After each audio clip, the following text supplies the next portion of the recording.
show that every square matrix A with entries from C can be written as a Hermitian matrix B। ठीक है, इसमें हमने show क्या करना है, सबसे पहले पिछले क्वेश्चन की तरह शो करना है कि जो मैट्रिक्स A है उसे किस तरह से लिखा जा सकता है, can be written as B and D। ठीक है, इसका मतलब ये है कि B प्लस D के इक्वल होना चाहिए A, पहली बात।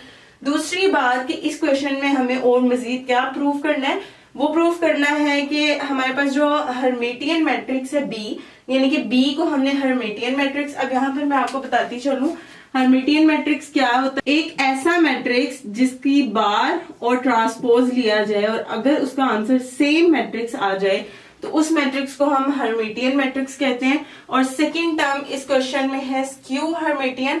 तो स्क्यू हर्मेटियन अगर ऐसा मैट्रिक्स जिसकी बार और ट्रांसपोज ली जाए और आंसर में माइनस सेम वही चीज आ जाए माइनस के साथ, तो उसे हम स्क्यू हर्मेटियन मैट्रिक्स कहते हैं। ठीक है, तो यहाँ पर दो चीजें हैं, बी को वो कह रहे हैं हर्मेटियन प्रूफ करें और डी को वो कह रहे हैं स्क्यू हर्मेटियन प्रूफ करें। तो सबसे पहले हमने क्वेश्चन में जो जिक्र किया गया है कि ए को इक्वल प्रूफ करना है बी प्लस सी के, वो करते हैं। कंसीडर में ए उन्होंने कहा है तो हम भी ए लेंगे, ए इक्वल टू, अब ए जो है ना मुझे equal to B plus D बनाना है। तो बी प्लस डी बनाने के लिए बी के अंदर और डी के अंदर जो जो चीजें हैं मुझे वो यहां पर बनानी पड़ेंगी। ठीक है, लानी पड़ेंगी। तो उसके लिए सबसे पहले मुझे 1/2 चाहिए। अब मैं डायरेक्ट 1/2 नहीं लिख सकती, इसलिए मुझे 2/2 लिखना पड़ेगा। मैथ्स का बेसिक रूल है, आप जिस चीज से मल्टीप्लाई कर रहे हैं उसी चीज से आपको डिवाइड करना पड़ता है। तो इसलिए मैं 2/2 और साथ में a लिख लूंगी। ये 2 से कैंसिल होगा तो वापस a बन जाएगा, इसलिए हमारी इक्वेशन पे भी कोई फर्क नहीं पड़ेगा। ठीक है, तो अब मुझे क्या चाहिए था 1/2। तो ये जो ऊपर वाला 2 है उसे मैं इस तरह से a के साथ अलग करके लिख लूंगी।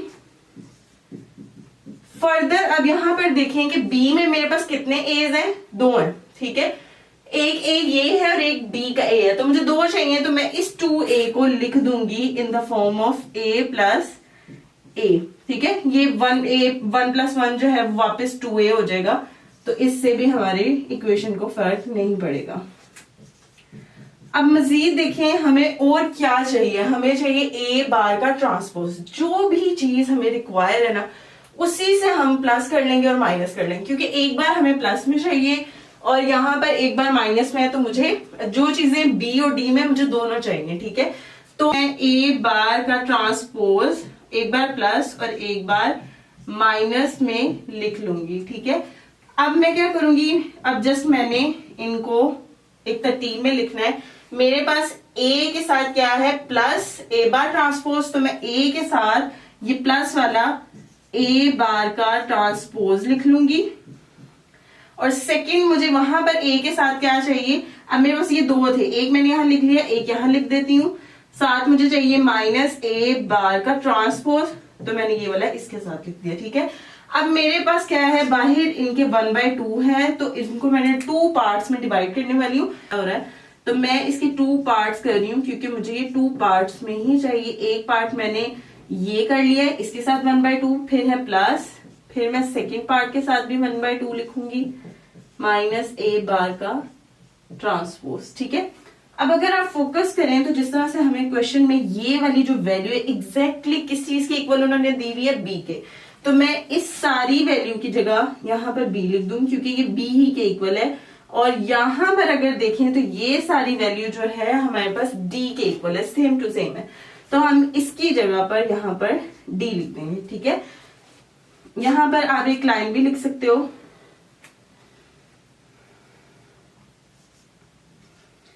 as given b is equals to 1/2 a plus a bar transpose and d is equals to a minus a bar का ट्रांसपोज।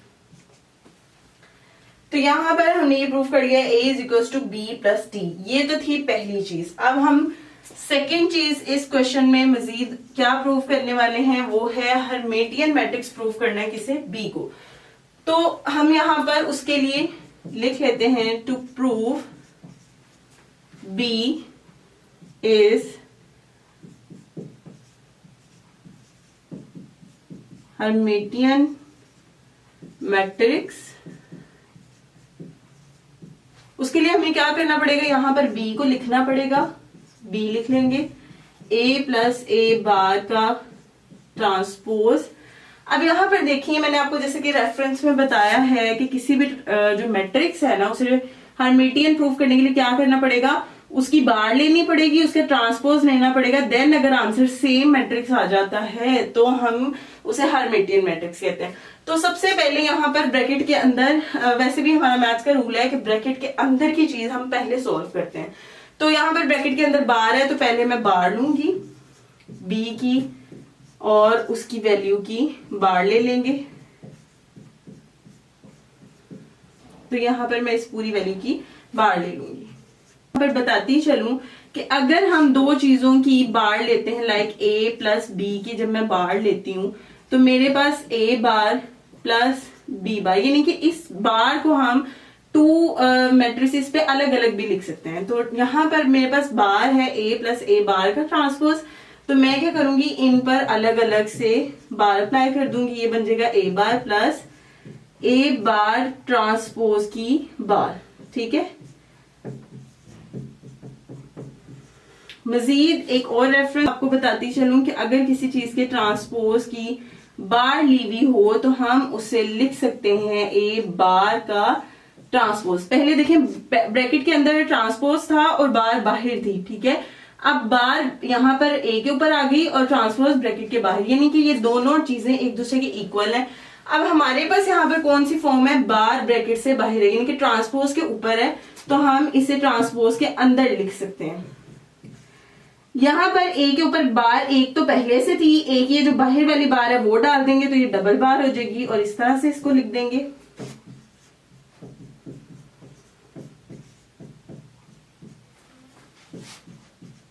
ए बार डबल बार जब लेते हैं ना तो वो इक्वल होता है ए के, यानी कि बार बार के जो इफेक्ट होता है ना उसको कैंसिल कर देती है और आंसर सेम आ जाता है ए। तो मैं यहाँ पर ये दोनों बार एक दूसरे को इफेक्ट को कैंसिल कर देंगे तो यहाँ पर सिर्फ ट्रांसपोज बच जाएगा, ठीक है। तो यहाँ पर बी बार इक्वल आ जाएगा इस वैल्यू के। अब मुझे हर्मिटियन प्रूफ करने के लिए सिर्फ बार नहीं लेनी बल्कि ट्रांसपोज भी लेना है, तो ट्रांसपोज भी अब मैं ले लूंगी, दोनों तरफ मैं इस वैल्यू का ट्रांसपोज ले लूंगी।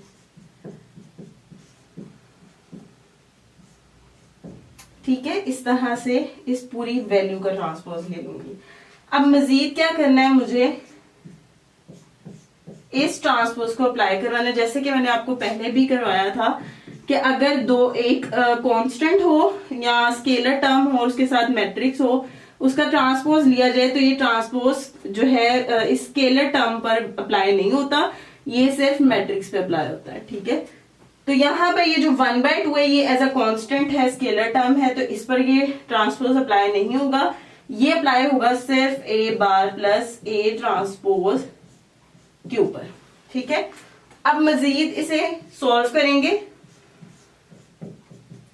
तो हमें मिलेगा यहाँ पर, अब देखिए ट्रांसपोज की प्रॉपर्टी मैं आपको बताती चलूं, अगर हम दो मैट्रिसेस का ट्रांसपोज लेते हैं तो हम इनको सेपरेट ट्रांसपोज करके लिख सकते हैं, यानी ये एक दूसरे के इक्वल है। तो यहाँ पर देखें ये ट्रांसपोज जो है ये दोनों के ऊपर है, तो मैं इन दोनों पर अलग अलग डाल दूंगी। ए बार का ट्रांसपोज एक बार लिख दूंगी और एक बार मैं लिखूंगी ए ट्रांसपोज का ट्रांसपोज। यहां से ये टर्म जो है ना मैंने सेम उठा के यहाँ पे लिख दिए ताकि इसी को हम आगे कंटिन्यू कर सकें। तो हम यहाँ पर इसे मजीद सॉल्व करते हैं, ये जो है ए बार का ट्रांसपोज बन जाएगा इसी तरह से, प्लस अब यहाँ पर एक और ट्रांसपोज की प्रॉपर्टी अप्लाई होती है, विच इज अगर आप किसी चीज के ऊपर पहले से ट्रांसपोज है उसका अगेन ट्रांसपोज लेते हैं तो ट्रांसपोज के इफेक्ट को कैंसिल करता है और यहाँ पर सेम वही मैट्रिक्स आ जाएगा, ठीक है। यानी कि ए ट्रांसपोज का ट्रांसपोज लें तो इक्वल है ए के, तो यहाँ पर भी मेरे पास डबल ट्रांसपोज है तो ये इक्वल आएगा ए के, ठीक है। इस तरह से अब मेरे पास ये फॉर्म ऑलमोस्ट बन चुकी है। मैं ये ए जो है पहले लिख लेती हूँ और ए बार का ट्रांसपोज बाद में लिख सकती हूँ, ठीक है। और ये मैंने चेंज इसलिए किया क्योंकि एग्जैक्ट ये फॉर्म मुझे क्वेश्चन में दी है। ये क्वेश्चन में वो कह रहे हैं कि ये सारी वैल्यू जो है बी के इक्वल है, तो यहाँ पर इस सारी वैल्यू को चूंकि बी के इक्वल है तो इसकी जगह मैं बी लिख दूंगी। अब देखिए मैंने वहां स्टार्ट में आपको बताया था कि अगर हम किसी मैट्रिक्स की बार का ट्रांसपोज लें और इक्वल टू सेम मैट्रिक्स आ जाए तो इसे हम कहते हैं hence prove B is Hermitian matrix. ठीक है, ये तो थी दूसरी बात जो हम प्रूव कर चुके हैं। अब हमें क्या प्रूव करना है, मैट्रिक्स डी को प्रूव करना है स्क्यू हर्मिटियन मैट्रिक्स। उसके लिए हम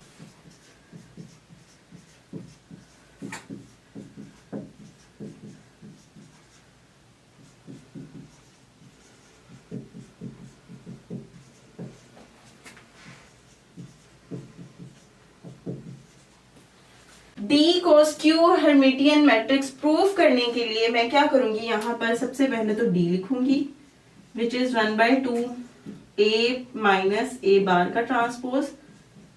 ठीक है, अब किसी भी जो हमारे पास मैट्रिक्स है उसे स्क्यू हर्मिटियन प्रूव करने के लिए क्या करना पड़ेगा, पहले उसकी बार लेनी पड़ेगी, फिर उसका ट्रांसपोज लेना पड़ेगा। अगर उसका आंसर माइनस सेम मैट्रिक्स आता है तो वो हमारे पास स्क्यू हर्मिटियन होगा। तो सबसे पहले मुझे बार लेनी पड़ेगी, मैं दोनों तरफ बार अप्लाई कर लूंगी, इस तरह से पूरी वैल्यू की बार ले लूंगी। 1/2 की बार 1/2 ही रहेगी। अब बार का जो प्रॉपर्टी है यहां पर मैंने आपको बताई थी कि अगर दो मैट्रिसेस पे कॉमन बार हो तो हम उसे सेपरेट सेपरेट लिख सकते हैं, वो दोनों इक्वल है। ठीक है, तो ये जो बार है इसे मैं सेपरेट सेपरेट भी लिख सकती हूँ, ए पर भी और ए बार के ट्रांसपोज पर भी। अब ये जो है ना हमारे पास ए बार इसी तरह से आ जाएगी माइनस। अब ये जो प्रॉपर्टी है ना यहाँ पर मैंने लिखी है कि अगर हमारे पास ए ट्रांसपोज के ऊपर बार हो, ठीक है, तो हम उसे लिख सकते हैं ए बार का ट्रांसपोज। पहले ट्रांसपोज पहले था, बार बाहर थी, अब बार अंदर है, ट्रांसपोज बाहर है। ठीक है, तो हम इन दोनों को एक दूसरे के इक्वल है, तो अगर ये फॉर्म हो तो हम इसके इक्वल लिख सकते हैं। हमारे पास भी यहाँ पर कुछ इसी तरह की फॉर्म है, तो हम इस पर क्या करेंगे, जस्ट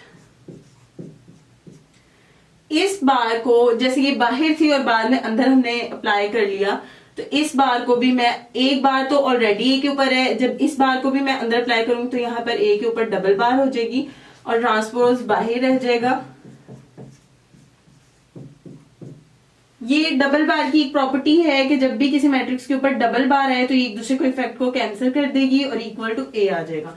अब यहाँ पे भी मेरे पास ए की डबल बार थी तो ये इक्वल टू ए आ जाएगा, इसे मैं ए लिख लूंगी ट्रांसपोज। अब ये जो बार वाला केस था ये तो मैंने कर लिया, उसके बाद मुझे क्या लेना है, ट्रांसपोज। ठीक है, तो मैं दोनों तरफ ट्रांसपोज ले लूंगी।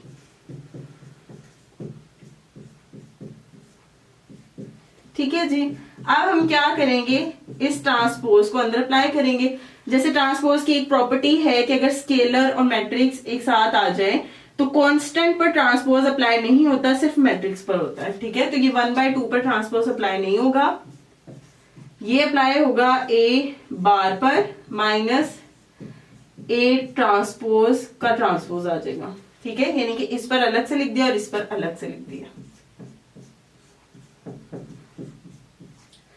अब मैं क्या करूंगी, ये जो ए बार का ट्रांसपोज है ये तो ऐसे ही रहेगा, लेकिन ये जो डबल ट्रांसपोज है इसका हमारे पास रूल है कि जब भी हमारे पास किसी मैट्रिक्स का डबल ट्रांसपोज हो तो इक्वल टू होता है वो सेम मैट्रिक्स के। ठीक है, तो यहाँ पे मेरे पास डबल ट्रांसपोज था तो यहाँ पे मैं ए लिख दूंगी।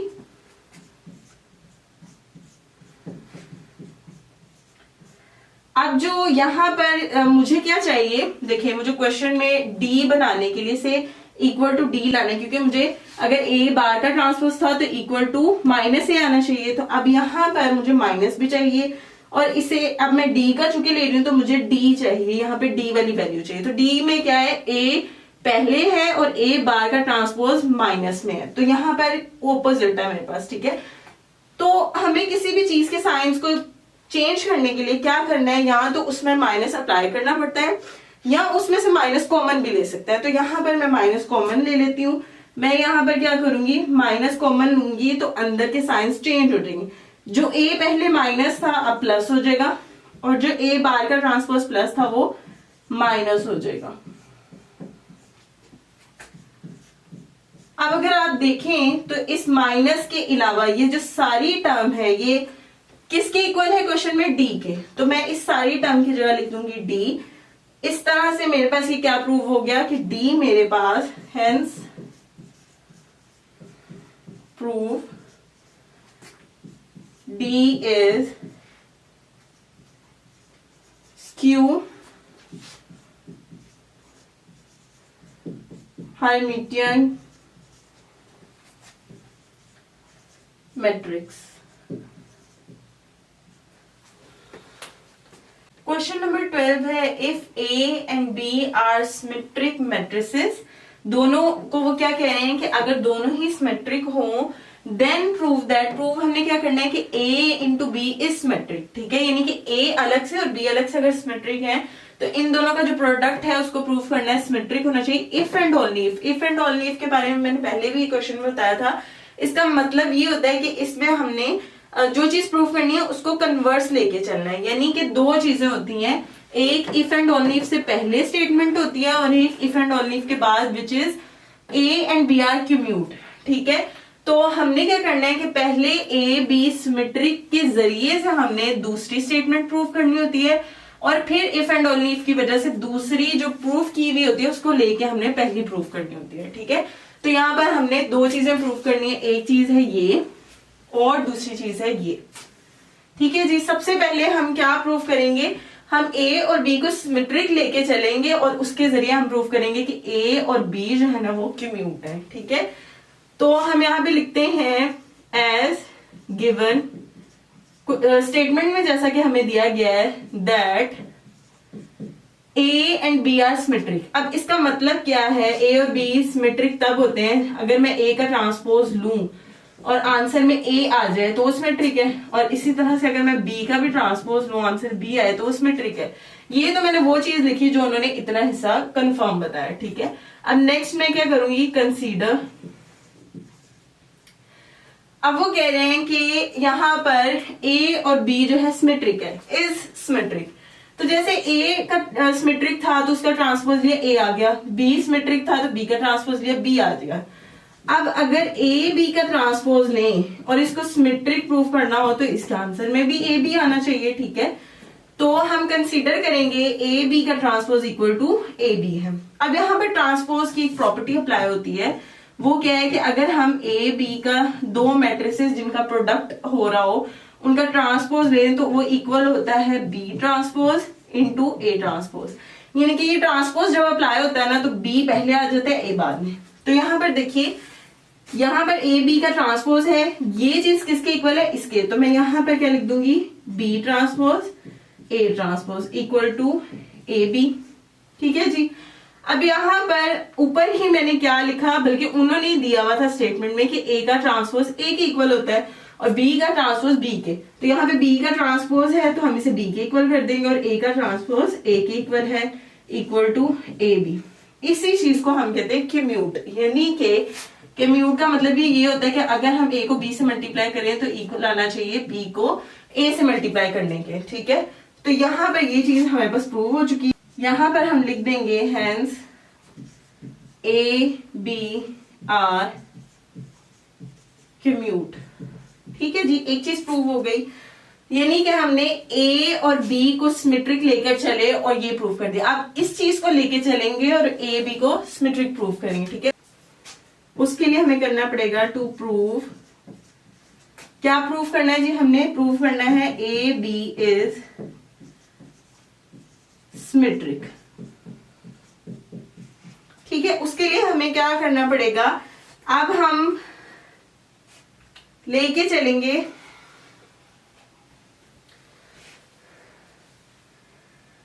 अब चूंकि हमने यहाँ पर a into B symmetric proof करना है तो हम इस चीज को लेके चलेंगे, ठीक है। यहाँ पर क्या हुआ है, a और b के म्यूट है, ये चीज हमने प्रूफ की। तो मैं यहाँ पर लिख देती हूँ as we know A B equal to B A है, ठीक है।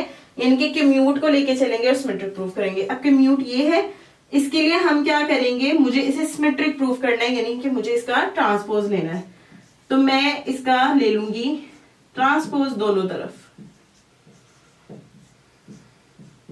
अब मुझे इसे सिमेट्रिक प्रूफ करने के लिए यहां पर इस साइड पर ए बी चाहिए। ये देखिए ए बी का ट्रांसपोज कब सिमेट्रिक होगा, जब आंसर ए बी आएगा। तो ये चीज जो है मैं इसको ऐसे ही रहने दूंगी, इसको सोल्व करेंगे।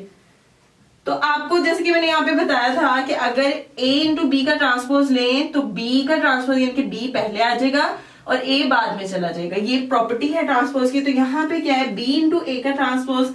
तो हम क्या करेंगे, जब इस पर ट्रांसपोज अलग अलग अप्लाई करेंगे तो ये बन जाएगा a का ट्रांसपोज b का ट्रांसपोज, ठीक है। और जैसे कि उन्होंने स्टेटमेंट में बिगनिंग में ही हमें कह दिया था कि a b सिमेट्रिक है।